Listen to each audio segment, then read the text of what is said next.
KHOU 11 News at 5:30 starts now. Hello, I'm Xavier Walton and welcome to our KHOU 11 webcast. And we start with those cleanup efforts that are underway after a night of severe storms. Humboldt, Kingwood, and Montgomery County were some of the hardest hit areas. Good news here, no injuries were reported, but high damaging winds, structures, and knocked down power trees and power lines. Brittany Ford begins our team coverage in the city of Montgomery. It must have been a tornado or straight line winds. This is a look at the city of Montgomery overnight. Construction homes flattened, trees and homes, businesses completely destroyed. I've heard 80 mile an hour with 1-inch hail, and the house sounded like it was going to lift off.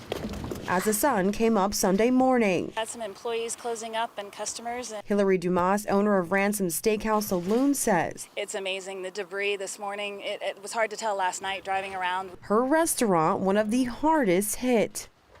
We had people that kind of went for safety in the office where we didn't have windows because a lot of the building is doors and windows. A before and after gives you a little bit more perspective. Their steel metal sign completely ripped away. The roof of the building and patio area gone. Amazing with the amount of debris that flew from the building that someone wasn't injured. We're just really fortunate. The community stepping up as they work to recover. We might not have a sign and it might not say ransoms, but we'll be here. Brittany Ford, KHOU 11 News. And take a look at this, the strong winds from a possible tornado toppling a huge tree onto a house in Kingwood. This is at Hamblin Road and Redbud Lane. We're told a husband, wife, and their young daughter heard what sounded like a freight train. They hid in a closet until the rumbling stopped, and then they stepped outside to this. Zach Tawatari is live in Kingwood with more on what residents there are dealing with. Zach. Xavier, on Palmetto Lane here in Kingwood, and you can see these aren't just branches. These are limbs. These are entire trees that have kind of become the norm on the sides of the streets in front of these houses here. We're going to take a little bit of a 360 look around here just so you can get an idea of the kind of damage that these residents have been dealing with all day. We're seeing huge trees that you would not even be able to wrap your arms around. They were pretty much snapped like toothpicks last night. You see some of the damage done to cars, vehicles, and houses. I want to bring in a resident here. His name is Mike Wilcox. He's lived here for more than 40 years. And Mike, give me an idea. We were talking a little bit earlier about how you get these warnings and then all of a sudden, here's the real thing. Yeah, I mean, yesterday it was just kind of a little bit of rain, kind of sprinkling, then we got some hard rain. And then later in the evening, we got that message from Tim about the tornado coming this way, and it was like, buckle down. I mean, it was a real deal. And you can see here with all the stuff going on, it's like ground zero. But, thanks to the technology and stuff that you guys have, I mean, we had a little bit of a warning, and we were able to buckle down and get ready for it. But, yes, it was pretty nasty last night. Well, certainly glad that you heeded those warnings. And one of the things that has been so awesome to see today, we've seen everybody coming around asking if they can help, kids handing out food. I mean, what does it say about this Kingwood community? Oh, we have a wonderful community out here, and it was amazing this morning when we woke up and the sun, came up and we were finally able to see all the destruction and everything. I mean, there were strangers showing up with chainsaws and everything. I mean, it was just unbelievable. I mean, trees all over the place, cars smashed, a lot of damage on houses and stuff, but the community came together and they've been working all day long, and a big majority of it's already cleaned up and everything. So we're very lucky. It's an awesome, super awesome community out here. Well, Mike, thank you so much. We're so happy that everyone is safe. And Xavier, we're going to have more tonight coming up at 10 as this cleanup effort continues. And again, everybody just happy that there are no reports of major injuries, as we did have a confirmed tornado here in Kingwood. Xavier? Yeah, no reports of injuries, community coming together. Zach Tawatari, thank you so much. All right, now to Humboldt, where people are picking up the pieces after high winds ripped off the metal roof of a business and tossed it into a neighborhood, damaging homes. The good news, like we said earlier, no one was hurt. Photojournalist Eric Derelius talked to people in that community. The rain was so hard and the wind was blowing so hard. You know, like for hurricanes when it's raining and the wind's blowing, that's what it sounded like. But it was really quick. It was surprisingly fast. It just made this big swishing noise. And oh my God, I just can't believe it. That's just unbelievable. I knew it was gonna be a tornado, but I didn't know it was gonna be like, I never knew it was gonna be like this. Please don't let anyone be hurt. That was my first thought. Like, don't let everybody, anything that has breath, pets, whatever, and then Lord help those people. we're just glad that we're okay and that most of the people we've talked to are okay. So. Well, we wasn't expecting this. And it's crazy. Whew. It's horrible. It's the worst thing I've ever seen in all my life. Just one of those days, you know. Get called in, kind of trying to do what you can to clean up. Somebody was like, your building's gone. I said, gone? Like, what are you talking about? I was like, what you mean it's going? Oh my God. Yeah. Because when we came down the street here, I saw that corner building right there. Yeah. And I'm like, wow. You come here to work.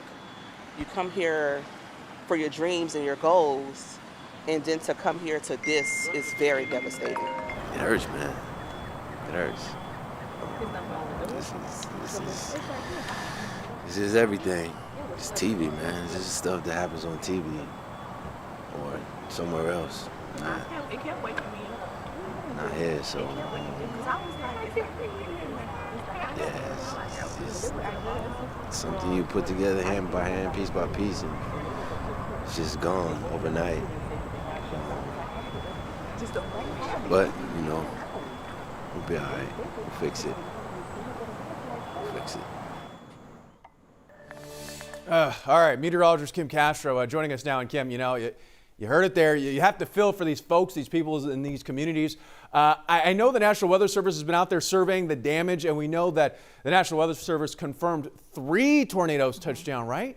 Exactly, and right now they're continuing to survey these areas. A lot of regions to get to and a lot of damage to kind of digest. But for right now, yes, 3 confirmed tornadoes, 1 in Montgomery and EF0 packing wind speeds at 65 to 85 miles an hour. Humble EF1 confirmed.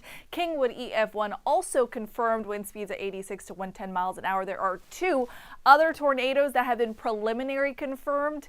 That is in the Plum Grove area and also in the Bush area. And those are just awaiting a few more reports to get the final confirmation on their final surveying. So we're still seeing a lot of reports coming in, not only for confirmed tornadoes, but for also hail reports and official rainfall totals. But for right now, as far as radar is concerned, that rain has pushed offshore. Those bands continuing to move out of the island, and we are staying dry behind it. Finally, some relief in terms of the moisture, because we have been seeing some spots just become overly saturated, including Menor Lake, which remains under a flood warning for Polk and Liberty counties. That's now been extended until Tuesday afternoon, with the flood stage cresting at around 23.5 feet. The last time it got this high was in 1998. So we are waiting for that water to recede. Certainly don't need any more moisture given the rainfall radar estimates that we've been seeing. Again,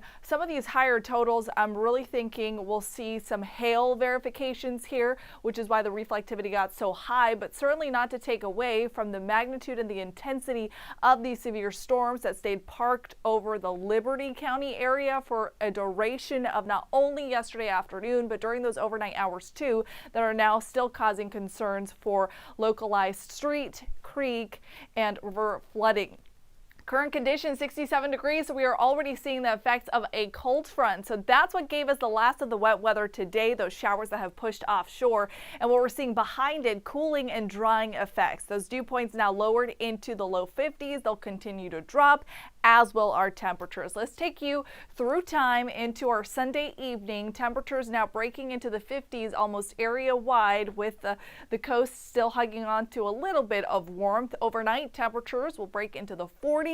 Some lower 40s for northern and western counties, and then closer inland and especially towards the coast, we'll see those temperatures remain in the mid to upper 40s, but will continue to cool as high pressure sits over us. Temperatures will max out in the 50s upper 50s for some spots for our Monday, and then cooling down even further as we transition into our Tuesday. That's the effect of radiational cooling. We're going to let go of some of that cloud cover, and that's going to allow for very rapid cooling. As for cloud cover, we're going to see it hang around for this evening and for the start of our work week, and then we really get a nice break, a little sigh of relief, at least for much of the work week. Temperatures staying nice and cool, below seasonal value. 63 is where we should be for this time of year, getting right around that marker for Wednesday. Temperatures starting to increase as we transition into the end of the work week and into the weekend.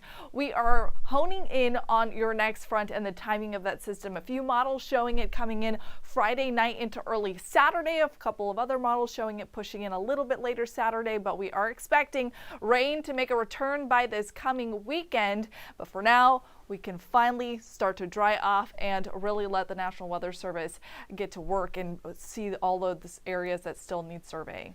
Yeah, Kim, you said 3 confirmed already, and there's possibly another 2. They still have their work ahead, but at least we got that relief to start off the week. Absolutely, Xavier. All right, Kim Castro, thank you. And we are following some heart-wrenching breaking news out of New York City. The fire department there says 9 children and 10 adults were killed in a 5-alarm fire. The tragedy unfolding at a residential high-rise building in the Bronx. More than 60 people were injured. The cause of that fire is still under investigation. Just a sad, sad story. And that does it for us here on KHOU 11 on our webcast, but be sure to catch us on TV tonight right around 10:30. Until then, be safe. Have a good night.